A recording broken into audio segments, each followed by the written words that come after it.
மூன்று முடிச்சு. அத்தியாயம் 38. நீ கொஞ்ச நேரம் படுத்து ஓய்வு எடு, சரியா? ரொம்ப நேரம் டிராவல் பண்ணி வந்திருக்கோம் இல்ல என்று சாந்தி கூறவும், அதை கேட்டதும் சரி என்று தலையசைத்தாள். அவளின் அத்தை அந்த அறையின் கதவை திறந்து கொண்டு வெளியில் செல்ல அப்படியே நின்றாள் அவள். வாசலில் வந்த சாந்தி, கதவை பூட்டிக்கோ, நான் ஏதாவது வேணும்னா வந்து கதவை தட்டுறேன், சரியா என்று சாந்தி கூறவும், அதை கேட்டதும் சரி என்று தலை அசைத்து கொண்ட அவள் சில நிமிடம் அப்படியே நின்றாள். ஒரு சில நிமிடங்கள் மெதுவாக நடந்து வாசல் அருகே வந்த அவள் வெளியில் எட்டி பார்த்தாள். மேலே நின்று பார்த்தால் கீழே அந்த தளத்தில் இருக்கும் அனைத்தும் அவள் கண்ணில் நன்றாக தெரிந்தது. ஒரு நிமிடம் பார்த்து அவள் மீண்டும் அறை உள்ளே நுழைந்து கதவை மூடிக்கொண்டாள். அறையின் கதவை மூடி அதில் சாய்ந்து திரும்பிய பொழுது அந்த அறை பளிச்சென்று மின்னிக் கொண்டு இருந்தது. அவள் வீட்டு அறையை போல் எல்லாம் இது இல்லை, முற்றிலும் நேர்மாறாக இருந்தது. அந்த அறை அவள் வீட்டின் ஒரு கால் பாதி அளவிற்கு அத்தனை பெரியதாக இருந்தது. அதனை அவளாலும் உணர்ந்து கொள்ள முடிந்தது. அந்த அறையை பார்த்தபடி அப்படியே நின்று இருந்தாள் அவள். தன் அறை என்று அவள் தன் அறையை பற்றி ஒரு நிமிடம் யோசித்து பார்த்தாள். சிறியதாக அழகாக இருக்கும் அவளது அறையும் இவ்வளவு பெரியதாக ஆடம்பரமாக இருக்கும் இந்த அறையையும் ஒரு நிமிடம் ஒப்பிட்டு பார்த்தாள். சிறியதாக இருக்கும் தன் அறை ஓரத்தில் ஒரு சிறிய படுக்கை, அத்தோடு சுவற்றோடு இருந்த சிறிய செல்ஃப், அதன் உள்ளே நுழைத்து இருக்கும் தன் கசங்கிய ஆடைகள், ஓரத்தில் தனது பள்ளிப்பை, அத்தோடு தன் தம்பி தங்கை என்று இவர்களது பள்ளிப்பையும், அத்தோடு கயிற்றில் தொங்கப்பட்ட தன் சில உடைமைகள் என்று அனைத்தும் நினைவுக்கு கொண்டு வந்து பார்த்தாள்.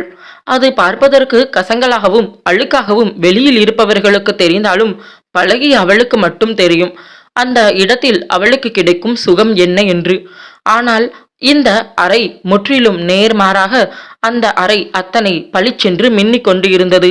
தலையில் போட்டு இருந்த வெள்ளை நிற டைல்ஸ் பளிச்சென்று இருக்க, அதன் மீது மரக்கட்டில், அதில் இருவர் படுத்து தூங்குவது போல் பெரிய கட்டிலாக இருக்க, அதன் மீது வெள்ளை நிறத்தில் அழகாக இருந்தது ஒரு மெத்தை, அதன் மீது விரிக்கப்பட்டு இருந்தது ஒரு பெட்ஷீட், இரு தலையணைகள், ஒரு பக்கத்தில் டேபிள் சேர், அத்தோடு அதில் பொருத்தப்பட்டு இருந்த ஒரு டேபிள் லேம்ப், அதன் பக்கத்திலேயே புத்தகம் வைப்பது போல் சிறியதாக ஒரு ரேக், அதில் சில புத்தகங்களும் இருந்தது.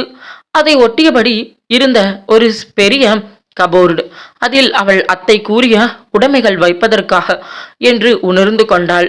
அப்படியே திரும்பிய பொழுது அங்கு இன்னொரு டேபிள் இருந்தது. அத்தோடு அதில் இருந்தது ஒரு கணினி. அதனை பார்த்தவள் பெருமூச்சு இழுத்து விட்டாள்.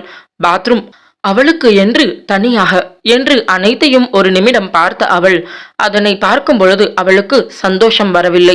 அதை தாண்டி அவள் தன் வீட்டை நினைத்து அதனை ஒப்பிட்டு பார்த்து வருத்தமே அடைந்தாள். காலையில் தூங்கி எழுந்ததும் வீட்டின் பின்னால் செல்லும் பொழுது அம்மாவின் திட்டுகளும் அத்தோடு தங்கையின் புலம்பல்களும் சேர்ந்து கேட்கும். அத்தோடு அங்கு கிணற்றில் இறைத்து எடுக்கும் தண்ணீர், அதனை ஊற்றி பல் துளக்கி முகம் கழுவி வீட்டின் உள்ளே நுழையும் பொழுது சூடாக அவளுக்காக இருக்கும் காஃபி, அதனை குடித்து முடித்ததும் பின்கட்டிற்கு சென்றால் பாத்ரூமிற்காக சண்டை. அக்கா தம்பி தங்கை என்று மூவரும் ஒரே நேரத்தில் குளித்து கிளம்புவதற்கு சண்டையிட்டு ஒரு வழியாக அதில் தங்கையுடன் சண்டை போட்டு வெற்றி அடைந்தே குளிக்கச் செல்வாள். அதே போல்தான் மற்ற தேவைகளுக்கும். தங்கையிடம் சண்டையிடுவது என்பது ஒரு சுகமான உணர்வு அல்லவா? அதுவும் பாத்ரூமுக்காக சண்டை போடுவது அத்தனை சுகமான உணர்வு அல்லவா? அதில் சண்டையிட்டு ஒரு வழியாக தன் வேலையை முடித்து தன் மற்ற வேலைகளை செய்து அம்மாவிடம் தலை கட்டுவதற்கு கூட தன் தங்கையுடன் சண்டையிட்டு அதனை செய்து முடிப்பதும் ஒரு அழகிய நினைவு அல்லவா? அனைத்தையும் நினைவு கூர்ந்து பார்த்தாள். அந்த அனைத்தும் இனிமேல் தனக்கு கிடைக்குமா என்று அவள் நினைத்த பொழுது மனம் பாரமாக இருந்தது. அதை பற்றிய நினைத்தபடியே இருந்தவள் மெதுவாக நகர்ந்து சென்று அந்த வெண் பஞ்சு மெத்தையில் அமர்ந்தாள். அது பஞ்சு மெத்தையா இல்லை மேகப்பொதியா என்று சிந்திக்கும் அளவிற்கு அத்தனை மிருதுவாக இருந்தது. அவள் வீட்டில் மெத்தையெல்லாம் கிடையாது, பாய்தான், சாதாரண ஓலைப்பாய். அதுதான் அவளுக்கு சுகமான ஒன்று. ஆனால் இந்த பஞ்சு மெத்தை சுகமாக இருந்தாலும் ஏனோ அவள் மகனத்திற்குள் சுகத்தை கொடுக்கவில்லை. அதில் ஏனோ பாரத்தை கொடுப்பது போல் ஒரு உணர்வு. அதன் மீது அமர்ந்த அவள் கண்களை இறுக்கமாக மூடி திறந்தாள். அந்த மெத்தையில் அமர்ந்தபடியே மெதுவாக திரும்பி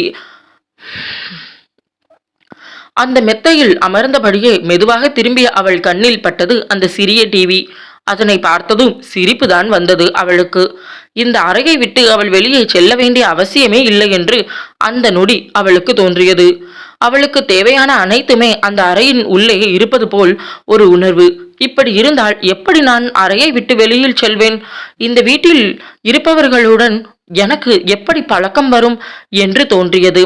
ஆனாலும் எதை பற்றியும் யோசிக்காமல் மௌனமாக அந்த மெத்தையில் அமர்ந்து இருந்தாள். அந்த நேரம் அறையின் கதவு தட்டப்பட்டதில் எழுந்து சென்று கதவை திறக்க அங்கு வாசலில் நின்று கொண்டு இருந்தார் அவளது அத்தை. அவரை புரியாமல் பார்க்கவும், கீழே வாடா, காஃபி குடிக்கலாம் என்று அவர் கூறவும் சரி என்று தலையசைத்து அவருடன் நடக்கத் தொடங்கினாள். அவள் படியில் இறங்கிக் கொண்டு இருக்கும் பொழுதுதான் கவனித்தாள் அந்த வீட்டின் ஹாலில் அனைவரும் அமர்ந்து இருப்பதை.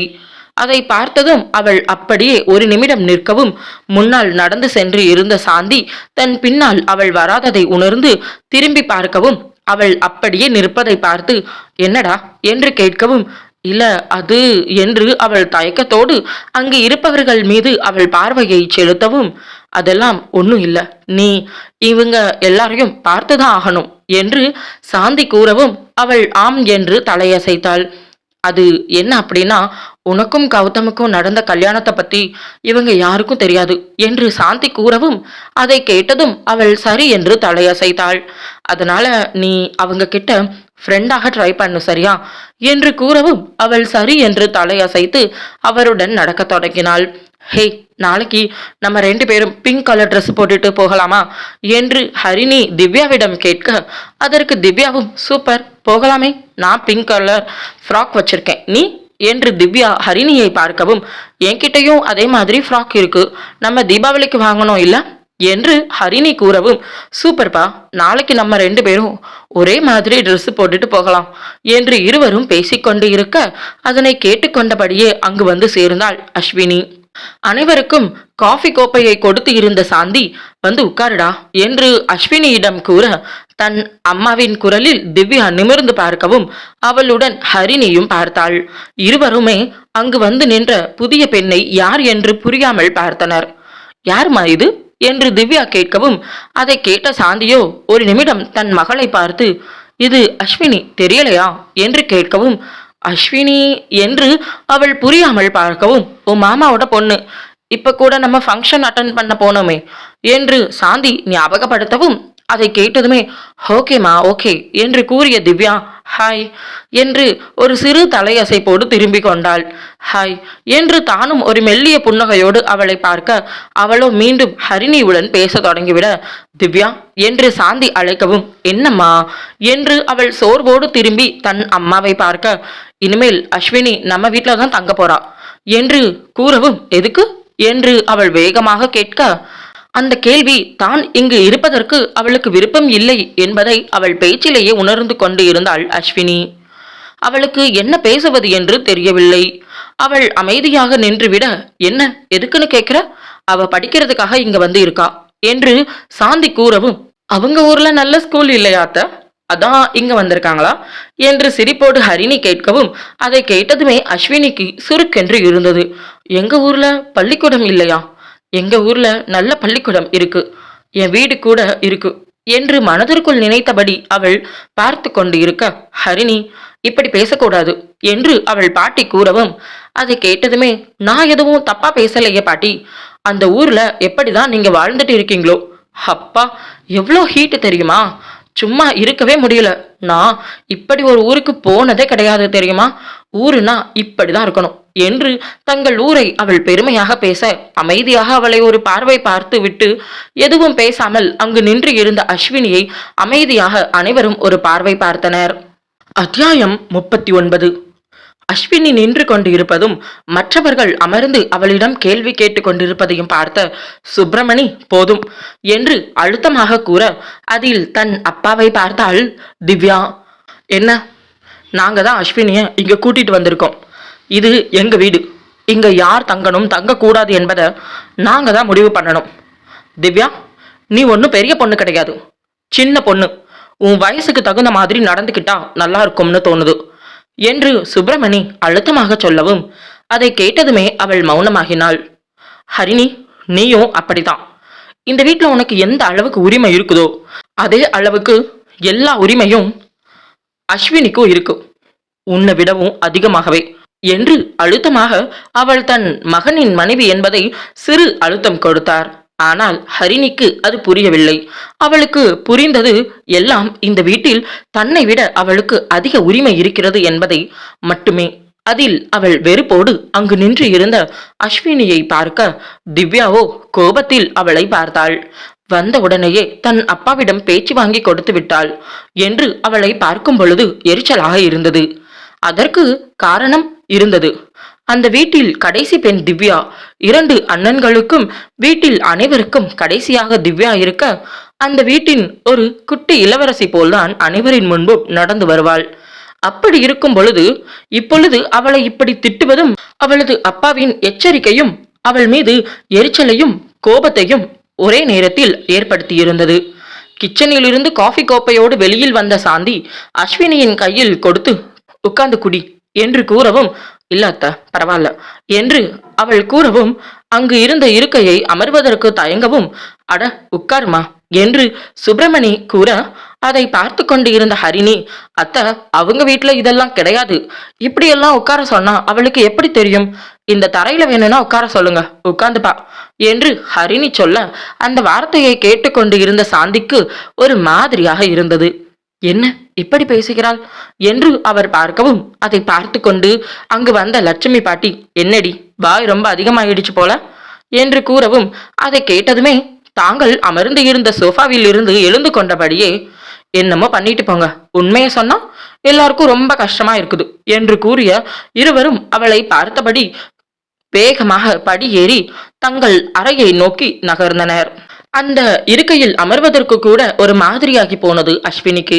பரவாயில்லத்த என்று கூறிய அவள் மெதுவாக நடந்து சென்று அங்கு இருந்த டைனிங் ஏரியாவுக்கு சென்றவள் அங்கு இருந்த இருக்கையில் அமர்ந்து அந்த காஃபியை முழுவதுமாக குடித்து முடித்தாள்.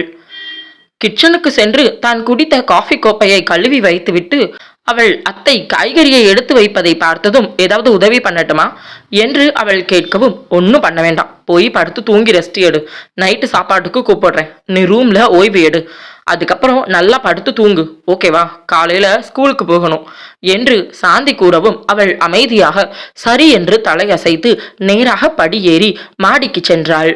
தன் அறை உள்ளே நுழைந்தாள். அறை உள்ளே நுழைந்த அவள் கதவை மூடுவதற்கு செல்ல அங்கு அவள் அறையின் எதிர் அறையில் மற்றொரு அறையின் திவ்யாவும் அவள் அறையின் எதிர்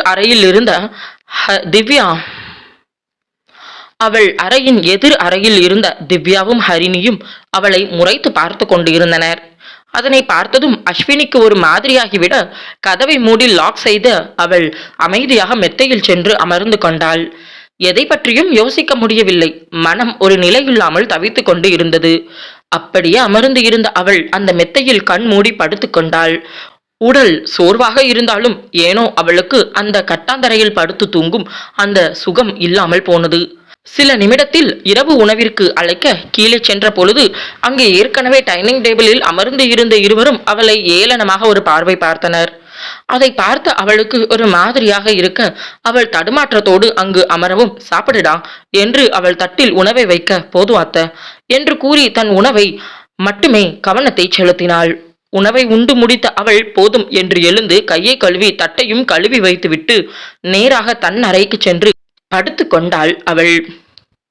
அவளுக்கு உண்மையிலேயே நன்றாக பசித்தது. ஆனால் சாப்பிட முடியவில்லை. காரணம், திவ்யா ஹரிணி என்று கூறினால் மிகையாகாது. அவர்களுடைய பார்வை அது மிகவும் மோசமாக இருந்தது. அவளுக்கு அந்த குறுகுறு பார்வை அவள் மனதிற்குள் ஒரு விதமான ஒவ்வாமையை ஏற்படுத்த அதனாலேயே அவளால் உணவில் கவனத்தை செலுத்த முடியவில்லை. 2 இட்லியோடு எழுந்து வந்துவிட்ட அவள் அறையின் கதவை மூடி அமைதியாக தன் பேக்கை திறந்தாள்.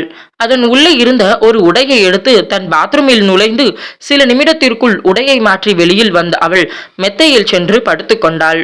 கொஞ்ச நேரத்திற்குள் ஆழ்ந்த உறக்கத்திற்கும் சென்று விட்டாள். காலை பொழுது யாருக்காகவும் காத்து இருக்காமல் விடிந்து இருந்தது.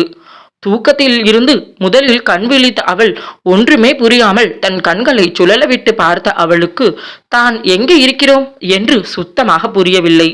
ஆனால் சில நொடியில் தான் இருக்கும் அறை எது என்று உணர்ந்து கொண்ட அவள் எழுந்து அமர்ந்து தன் தலைமுடியை கோதியபடியே சுற்றிலும் ஒரு பார்வை பார்த்தாள்.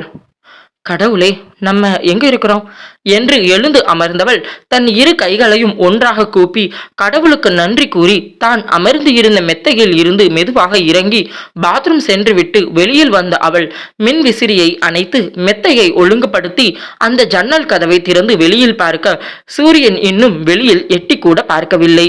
நேரம் எத்தனை என்று தெரியாமல் அறையை முழுவதுமாக சுற்றி பார்த்தாள். கடிகாரம் எங்குமே இல்லை. என்ன செய்வது என்று யோசனையுடன் மெதுவாக அறையின் கதவை திறந்து அவள் வெளியில் வர அங்கு யாருமே இல்லை. அனைவரும் ஆழ்ந்த உறக்கத்தில் இருக்கிறார்கள் என்பதை அவளால் உணர்ந்து கொள்ள முடிந்தது. மெதுவாக கதவை திறந்து வெளியில் வந்த அவள் கீழே படிக்கட்டில் இறங்கி அந்த சுவற்றில் மாட்டியிருந்த கடிகாரத்தை பார்த்தாள். 5 மணி ஆக 5 நிமிடங்கள் மட்டுமே இருந்தது. அதனை பார்த்த அவள் இன்னும் விடியலையா என்று யோசித்துவிட்டு மீண்டும் படியேறி மாடிக்கு சென்று தன் அறை உள்ளே நுழைந்த அவள் தன் பேக்கை திறந்தாள். அதன் உள்ளே அவளுக்காக அவளது அம்மா வாங்கி கொடுத்து இருந்த பேஸ்ட், பிரஷ் என்று அனைத்தையும் வெளியில் எடுத்து அவள் தன் பிரஷில் பேஸ்ட் வைத்து பல் துலக்கி முகம் கழுவி தன்னை சுத்தப்படுத்தி கொண்டு தன் தலைமுடியை அவிழ்த்து கொண்டையிட்டு கொண்டாள். தன் ஆடை ஒன்றை எடுத்து வெளியில் வந்த அவள் அதனை ஒரு பார்வை பார்த்துவிட்டு நேராக மீண்டும் அறையை விட்டு வெளியில் வந்தாள். ஒரு நிமிடம் அந்த இடத்தை முழுவதுமாக சுற்றி ஒரு பார்வை பார்த்தவள் நேராக சமையல் அறை நுழைந்தாள். அங்கு தண்ணீர் எங்கே இருக்கிறது என்று தேடினாள். தாகம் அதிகமாக இருந்தது. பல் துலக்கிய பின்பு தண்ணீர் குடிப்பது அவளது வழக்கம். அதனாலேயே பல் துலுக்கி வந்த அவள் இன்னும் தண்ணீர் கையில் தட்டுப்படாமல் போக அறையை முழுவதும் சுற்றிலும் தேடி பார்த்த அவள் இறுதியில் அங்கு இருந்த ஃபில்டரை பார்த்தாள். அதன் பிறகுதான் மூச்சு வந்தது. ஒரு டம்ளர் எடுத்துக்கொண்ட அவள் அதில் தண்ணீரை பிடித்து 2 மடக்கு குடித்த பின்புதான் உயிரே வந்தது போல் ஒரு உணர்வு. தன்னை சமன்படுத்தி கொண்டு அவள் திரும்பவும் அங்கு நின்று இருந்தார் பாட்டி.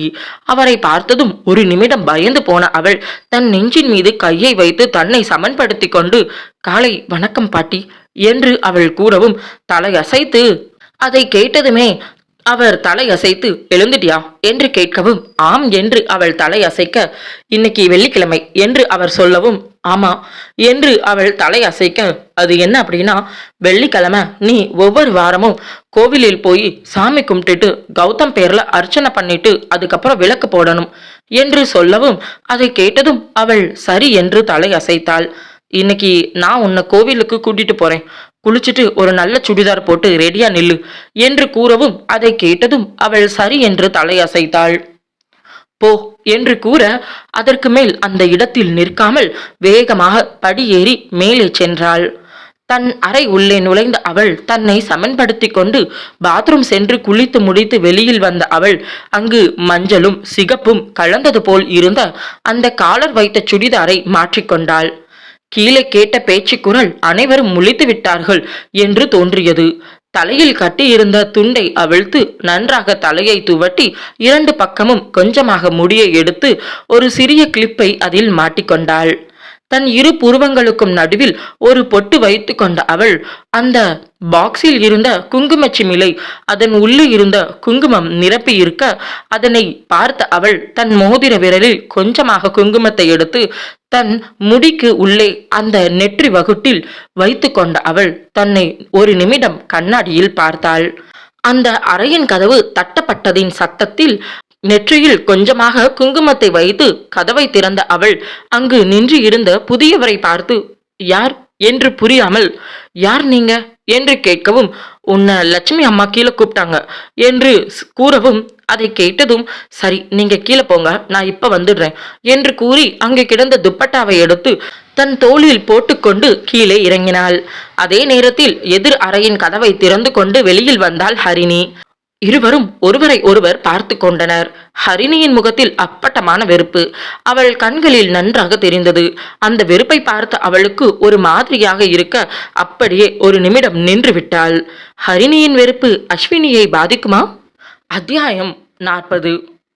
அறையின் வாசலில் ஒரு பக்கம் அஸ்வினி நின்று கொண்டு இருக்க அதே நேரத்தில் மற்றொரு பக்கம் ஹரிணி நின்று கொண்டு இருந்தாள். இருவரும் ஒருவரை ஒருவர் பார்த்து கொண்டு நின்றனர்.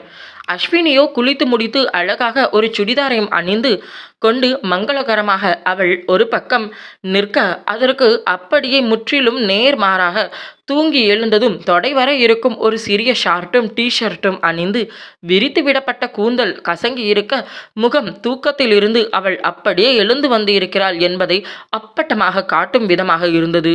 தன் எதிரில் நின்று அவளை வெறுப்புடன் பார்த்தாள் ஹரிணி. அவள் வேகமாக அந்த படியில் கீழே இறங்கிச் செல்லவும், அவளை தொடர்ந்து ஒரு ஆழ்ந்த பெருமூச்சு ஒன்றை இழுத்துவிட்ட அஸ்வினி அவளை தொடர்ந்து கீழே இறங்கினாள். ஹரிணி நேராக சோஃபாவில் சென்று அமர்ந்து கொண்ட அவள், காவேரி, ஒரு கப் காஃபி என்று சத்தமாக அவள் அழைக்கவும், இதோ வந்துட்டேமா என்று கூறிய அவரோ சில நொடியில் அவள் கையில் ஒரு கோப்பை காஃபியை கொண்டு வந்து கொடுத்து விட்டு சென்று இருந்தார்.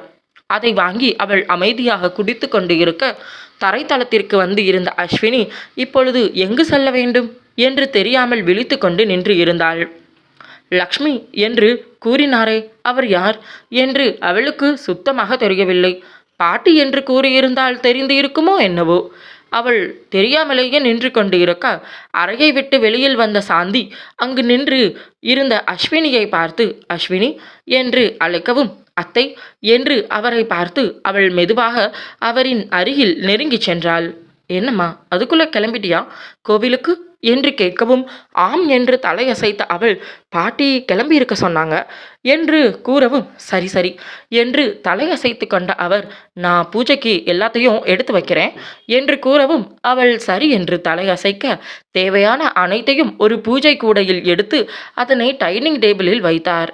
போகும்போது இதை எடுத்துட்டு போ, சரியா என்று சாந்தி சொல்லவும், அவள் சரி என்று தலை அசைக்க, அங்கு காஃபியை குடித்து கொண்டு இருந்த ஹரிணியை பார்த்து, ஹரிணி, இன்னைக்கு ஸ்கூல் உண்டுதானே என்று கேட்கவும், ஆமா அத்தை என்று கூறிய அவள் அங்கு நின்று இருந்த அஸ்வினியை ஒரு ஏளன பார்வை பார்த்தாள். அதை பார்க்கும் பொழுது அஸ்வினிக்கு ஒரு மாதிரியாக இருந்தது. அந்த நேரம் லட்சுமி பாட்டி அறையை விட்டு வெளியில் வந்தார். காட்டன் புடவையை கட்டிக்கொண்டு வெளியில் வந்தார். பார்ப்பதற்கு அத்தனை அழகாக இருந்தது. அதனுடைய வடிவமைப்பு அதனுடைய மதிப்பை எடுத்து காட்டுவது போல் இருந்தது. அவள் அவரை பார்த்ததுமே அவரின் அருகில் நெருங்கிச் செல்லவும், அவளை நிமிர்ந்து பார்த்து, கிளம்பிட்டியா என்று கேட்ட அவர் அவளை மேலிருந்து கீழாக ஒரு பார்வை பார்த்தார். அவளுக்கு அந்த பார்வை ஒரு மாதிரியாக இருக்க, அவள் தடுமாற்றத்தோடு நிற்கவும், உன் கழுத்துல ஒண்ணுமே இல்ல என்று அவளை அழுத்தமாக பார்க்கவும், மாங்கல்யம் இல்லை என்று நினைக்கிறாரோ என்று அவள் கழுத்தை காட்டவும், அதை பார்த்த அவர், அது இருக்குது, ஆனா வெளியில ஒண்ணுமே தெரியலையே என்று கூறவும், அவளுக்கு சுத்தமாக ஒன்றுமே புரியவில்லை. இவர் என்ன குறிப்பிட வருகிறார் என்று புரியாமல் அவள் அவரை பார்த்து கொண்டு இருக்க, உன் கழுத்துல ஒரு செயின் போடலாம் இல்ல, உங்க அம்மா உனக்கு எதுவும் கொடுத்து விடலையா என்ன என்று அவர் கேட்கவும், அந்த கேள்வி ஏளனமாக இருந்ததா என்று யோசிக்கும் அளவிற்கு இருந்தது. அது ஒரு மாதிரியாக இருக்க, இருக்குது பாட்டி என்று கூறிய அவள் அமைதியாக படியேறி மாடிக்கு சென்றாள்.